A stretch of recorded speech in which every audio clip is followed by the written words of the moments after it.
Assalamualaikum warahmatullahi wabarakatuh. Perkenalkan, nama saya Wira Fadil dengan NIM 60200123086. Pada kesempatan ini saya akan mempresentasikan tugas mata kuliah Manajemen Proyek Teknologi Informasi dengan judul Perencanaan dan Pengendalian Proyek menggunakan Microsoft Project, di mana tugas ini itu diberikan oleh dosen pengampu saya, yaitu Pak Ridwan Andi Kambau, STMkom. Lalu pada tugas kali ini itu kita kebanyakan beraktivitas di Microsoft Project. Nah, untuk pertama-tama yang kita bahas itu mengenai project information. Di sini itu kita perlu men-setup informasi awal proyek, dimulai dari start date-nya, terus kapan berakhirnya pengerjaan proyek, dan pada gambar di sini itu bisa kita lihat proyek dimulai pada tanggal 17 Desember 2025 dengan metode penjadwalan dimulai dari start date. Kalender yang digunakan adalah kalender proyek 2025 yang menjadi acuan dalam menentukan hari kerja dan waktu penyelesaian seluruh aktivitas proyek. Nah, untuk yang ketiga, ini ada yang namanya Work Breakdown Structure atau yang biasa kita sebut WBS. Nah, WBS ini itu digunakan untuk memecah proyek menjadi beberapa aktivitas yang lebih kecil agar lebih mudah direncanakan dan dikendalikan. Nah, pada fase utama dalam proyek ini terdiri dari inisiasi proyek, terus perencanaan proyek, ada analisis sistem juga, perencanaan sistem, implementasi, pengujian, hingga penutupan proyek. Seperti yang udah tampil gambarnya di sini, itu kita taruh di dalam Microsoft Project dengan menyusun beberapa struktur pengerjaan proyek tersebut. Nah, lanjut, ada yang namanya kalender proyek. Nah, karena yang kita taruh itu merupakan kalender proyek 2025, kalender proyek ini dibuat untuk memastikan penjadwalan untuk memperhitungkan hari kerja dan hari libur nasional. Beberapa hari libur yang saya masukkan di Microsoft Project ini, itu ada malam Natal, hari raya Natal, cuti bersama Natal, dan malam tahun baru. Dengan kalender ini, penjadwalan proyek menjadi lebih realistis. Nah, selanjutnya ada yang namanya penjadwalan proyek atau Gantt chart. Penjadwalan proyek itu ditampilkan dalam bentuk Gantt chart.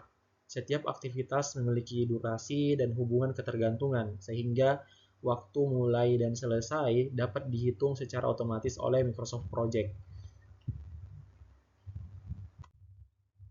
Selanjutnya, untuk pengisian predecessor. Nah, predecessor ini itu digunakan untuk menunjukkan hubungan antar aktivitas atau antar task.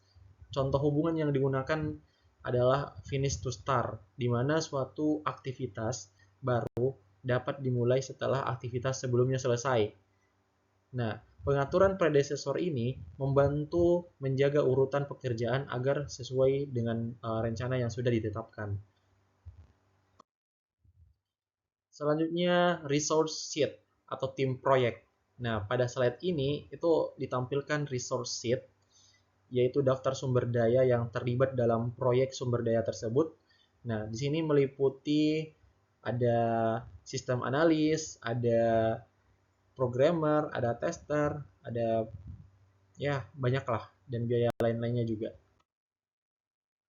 Untuk assign resource, setelah resource didefinisikan, langkah selanjutnya itu assign resource, yaitu menugaskan sumber daya ke setiap aktivitas proyek.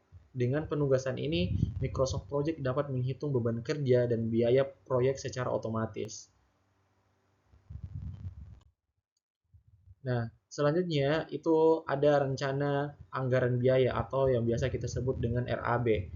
Nah, RAB ini itu menunjukkan total biaya proyek. Biaya ini terdiri dari biaya tenaga kerja dan biaya lain-lain atau fixed cost. RAB membantu memastikan proyek berjalan sesuai dengan anggaran yang telah direncanakan.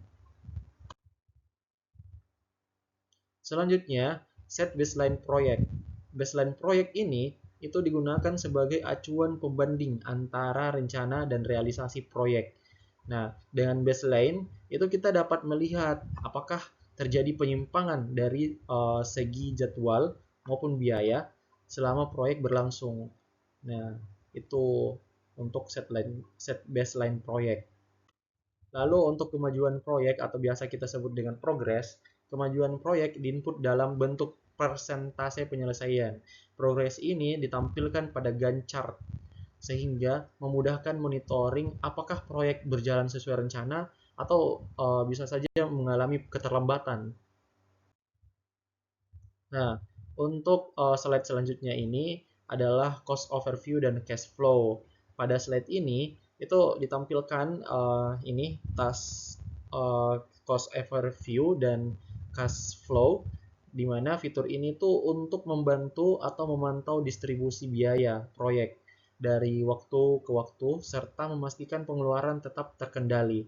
Nah, itu untuk cash overview dan cash flow ya. Dan untuk kesimpulannya, proyek ini berhasil direncanakan dengan baik, tentunya, dan menggunakan Microsoft Project. Nah, Microsoft Project itu sangat membantu dalam penjadwalan proyek, pengendalian biaya, serta monitoring progres. Nah, mungkin demikian presentasi yang dapat saya sampaikan.